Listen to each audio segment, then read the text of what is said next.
Tech Co Business, les invités. Et avec nous pour parler de recrutement d'écosystème du numérique, Olivier Casullo. Bonjour Olivier.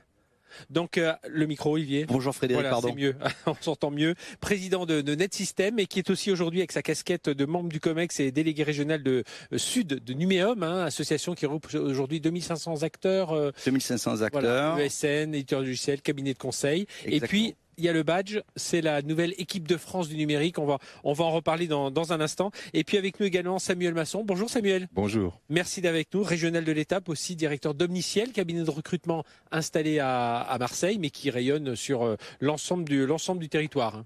Toujours l'ensemble du territoire sur les postes de direction. Alors Olivier, quelques mots. Il y a les chiffres de Numéum sont sortis là il y a quelques heures sur voilà l'état du marché.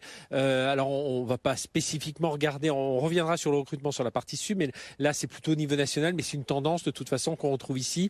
Donc c'est vrai qu'on voit un ralentissement, les ESN souffrent, le monde du logiciel. Alors il y a bien un peu d'IA, un peu de cloud, mais voilà c'est quand même une période. Il faut un peu courber les chines pour la traverser. Oui, donc hier le syndicat a publié les chiffres semestriels avec une tendance sévère j'allais dire de croissance molle cette année qu'on estime à 1,8% par rapport à 4,1% pour 2024. Oui. Donc c'est quand même un repli important.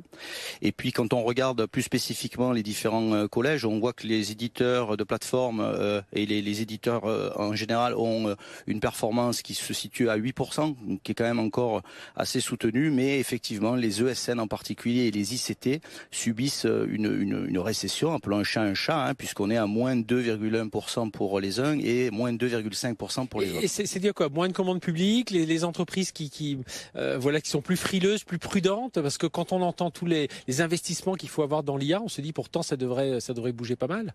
Oui, alors il y a un phénomène effectivement un peu paradoxal, mais la réalité c'est que le numérique est quand même une activité qui est au service de l'économie, et l'économie de manière générale, ça n'a échappé à personne, est en difficulté aujourd'hui, en particulier en France. Il y a un contexte aussi international avec l'arrivée de Donald Trump qui a rebattu les cartes sur l'échiquier mondial avec quand même un attentisme que l'on constate tous les jours. Et puis vous ajoutez à ça que la situation du pays est instable politiquement et tout ça n'est pas propice tout simplement à la confiance. Vous savez que le moteur des entrepreneurs, c'est la confiance. Un mot sur, vous êtes vous-même président de NetSystem, donc entreprise implantée aussi dans la région sud. Les acteurs numérique région sud, il rayonne beaucoup à travers l'international où on a encore un gros tissu local. Alors, nous, NetSystem, on a 15% de notre activité à l'international. D'accord. Mais il est vrai que Marseille a toujours été quand même tourné naturellement vers l'Afrique en particulier. Il y a toujours eu cette capacité à aller internationaliser l'offre de services qu'il peut y avoir effectivement ici. Et au sein de la Chambre de commerce, il y a des initiatives très dynamiques qui portent justement nos savoir-faire, notamment, je pense à Africa Link sur l'Afrique. Donc je répondrai positivement à cette question, Frédéric. Samuel, par rapport à ce que vient de dire Olivier justement sur ces quelques chiffres. Sur ces chiffres, il faut voir. Moi, j'ai tendance à les relativiser dans le sens où on a des secteurs qui marchent très fort également. Oui, c'est ça. Les ESN, on le constate effectivement une décroissance annoncée.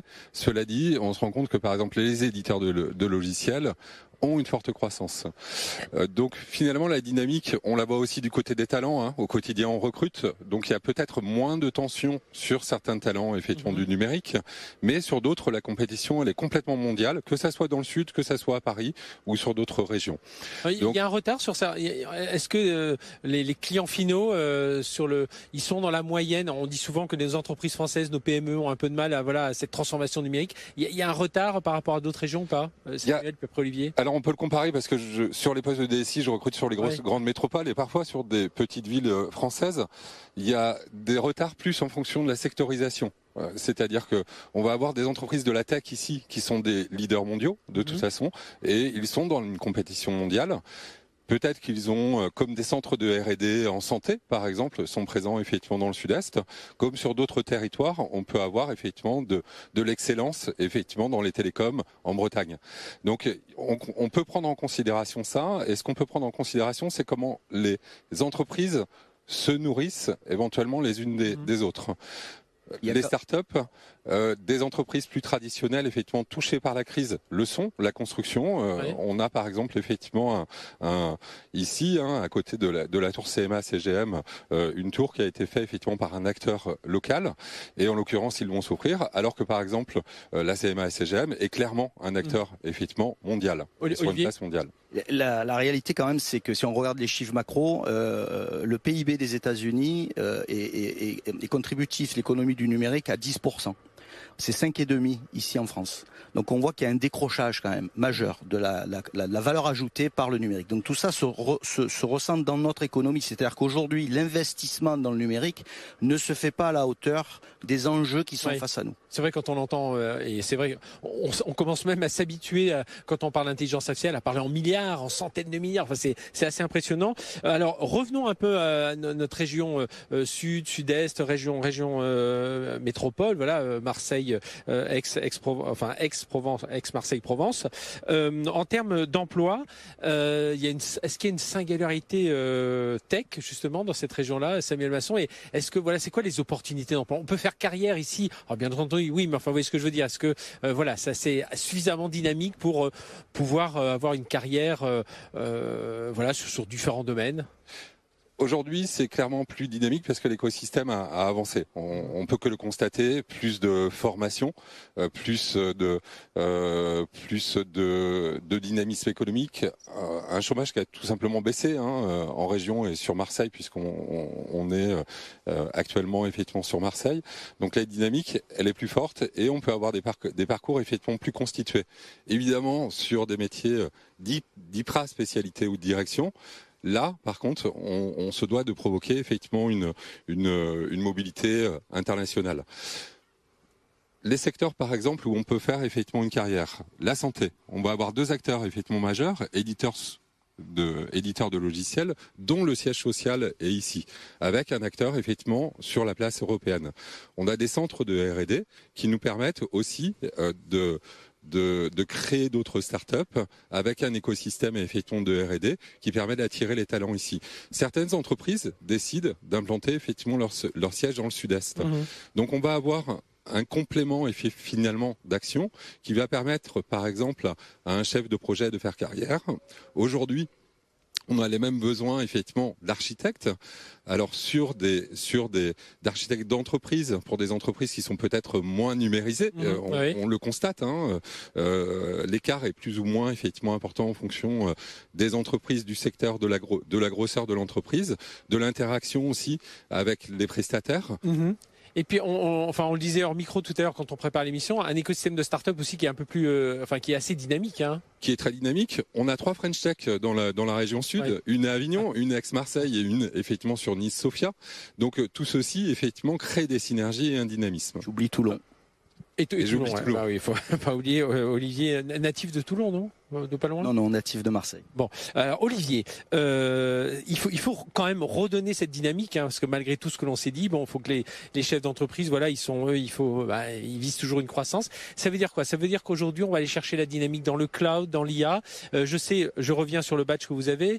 Numéum a lancé, alors au niveau national, mais ça va se répercuter, c'est l'équipe de France du numérique pour dire aux gens, on existe et on doit être plus présent auprès des entreprises. Quelques chiffres. 660 000 emplois dans le numérique en France aujourd'hui. C'est-à-dire qu'on est revenu où nous en étions en 2022. Il y a eu une création d'emplois nets en 2023. Malheureusement, la situation est en train de la dégrader. Pour autant, et je te rejoins Frédéric, il faut absolument investir dans cette économie. Il n'y aura pas de transformation sans le numérique. Transformation sociétale, transformation écologique, transformation digitale. C'est une réalité qui s'impose à nous partout sur la planète, nous le voyons. Il ne faut pas prendre de retard. Donc effectivement, les sujets sous-jacents qui drivent, la dynamique, sont bien évidemment l'IA, 47% des entreprises consultées ont des projets autour de l'IA. Elles peinent néanmoins à trouver des usages concrets, j'allais dire, une efficacité concrète et mesurée. Ça, c'est ce qu'on voit au niveau national. Mais il faut continuer cet investissement. Nos compétiteurs investissent de manière massive, et si on ne le fait pas, nos entreprises vont être dégradées dans les 2-3 ans qui viennent. C'est automatique. Un autre driver, c'est le cloud. Évidemment, la tendance du move to cloud continue d'y aller, même si elle enjoint des questions aussi de souveraineté. Peut-être qu'on en parlera tout à l'heure. Mais effectivement, ce sont des tendances lourdes qui draguent des projets. Alors, il faut quand même relativiser. Le collège des éditeurs et des plateformes enregistre une croissance de 8%, dont 3% sont liés au phénomène d'inflation. Donc il n'y a que 5% qui viennent ensuite nourrir le reste du business sur les ESN. Et pour terminer, parce que le temps passe, cette équipe de France du numérique, l'initiative, c'est quoi? C'est pour dire, voilà, c'est le collectif Numéum doit... L'équipe de France du numérique, c'est une idée de Véronique Torner, notre présidente, face à un constat, c'est que nous avons en France un marché du numérique qui est extrêmement dynamique, mais qui est extrêmement atomisé aussi, avec une diversité d'acteurs de toute taille, régionalisés de partout. Et finalement, les institutions publiques, mais même aussi les investisseurs étrangers, peinent à voir la réalité de cet écosystème. Donc l'équipe du France du numérique, aujourd'hui, c'est 72 associations, partout en France, des associations nationales, des clusters aussi régionaux. Ici, 6 de nos partenaires locaux ont rallié la bannière de l'équipe de France du numérique. Et effectivement, l'idée, c'est de promouvoir cet écosystème, de communiquer largement et de trouver aussi la matière informative de ce qu'est cette équipe de France du numérique en matière d'emploi, en matière de taille d'entreprise, etc. Et en tout cas, en matière d'emploi, on profite d'être à Marseille, Samuel, pour conclure ici. Oui, il y a de l'emploi ici dans la Il y a de l'emploi ici. Depuis 10 ans, on crée 1500 emplois sur la métropole ex-Marseille, 1500 emplois nets, création nette d'emplois. On verra les chiffres effectivement fin 2025 pour voir, mais la dynamique effectivement est là. Elle devrait se poursuivre, avec notamment ce hub de télécom. Voilà, eh bien merci messieurs. Olivier Cazulot, président de Net System et membre du COMEX et délégué régional sud de Numéum, et donc longue vie dans le cadre de cette équipe de France du numérique qu'on va suivre, et Samuel Masson, directeur d'Omniciel, cabinet de recrutement ici. Voilà,